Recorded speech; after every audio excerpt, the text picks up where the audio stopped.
ជំរាបសួរសំណួរទី1គឺឈីសំណួរបន្ទាប់គឺកម្ចាត់ឈីហើយភ្នាល់បាចជនដើម្បីរំឈីយកបន្ថែមហើយលាយវាហើយបន្ថែមអាយអនិងហ្វ្រីញ៉ាំហើយរីករាយជាមួយវាដំបងហើយរំនឹងបន្ថែមជាមួយស៊ុតនេះនិងលាយនេះហើយចាក់ទៅនេះនិងចៀនជ្រៅវាហើយរីករាយជាមួយវាដំបងដាក់លេហើយបន្ទាប់មកកិនវាជាមួយនឹងបន្ទាប់មករ៉េបនឹងងឿឡាម្សៅនិងអំបិលរួចចៀនឲ្យជ្រៅរួចញ៉ាំវាដោយរីករាយ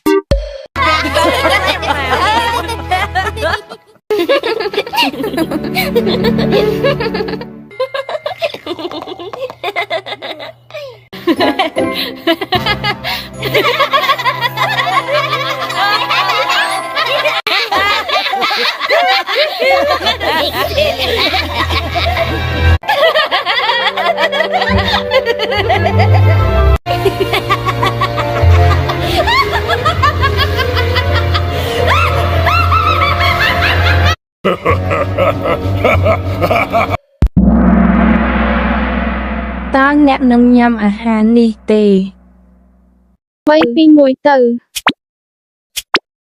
ដំបងដាក់លេរួចកិនវាឲ្យម៉ត់រួចកាត់វាចេញរួចដាក់ជាមួយម៉ូហ្សារ៉េឡារួចរំបាចុនរួចដាក់ពងមាន់និងម្សៅនិងអំបិលរួចចៀនឲ្យជ្រៅរួចញ៉ាំឲ្យឆ្ងាញ់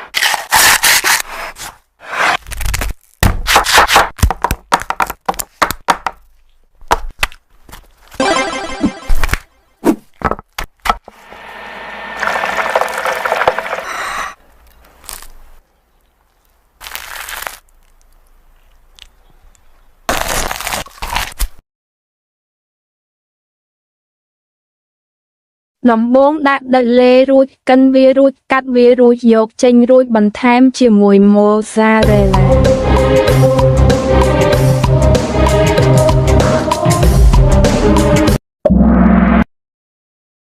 រួចរំប៊ីចេងរួចដាក់ស៊ុតនិងម្សៅនិងអំបិលរួចចៀនឲ្យជ្រៅរួចញ៉ាំចូលចិត្ត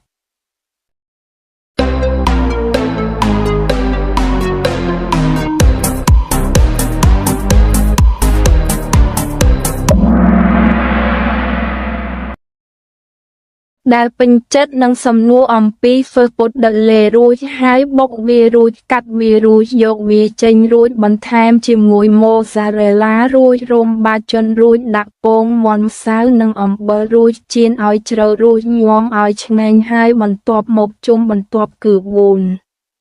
ដែលត្រូវបានរីករាយជាមួយអាហារ4មុខជីស៊ីហើយអ្នកមិនគិតយើងទទួលបានវេទិកាសម្រាប់របៀបក្រុមសម្រាប់ចម្លើយពេលនេះដល់ពេលដែលយើងត្រូវលើកវាឡើងដើម្បីតែដៃពេលនេះវាជាការហូបបាត់បង់ការផ្សាយបន្តផ្ទាល់ជួបគ្នាពេលក្រោយហើយជួបគ្នាពេលក្រោយ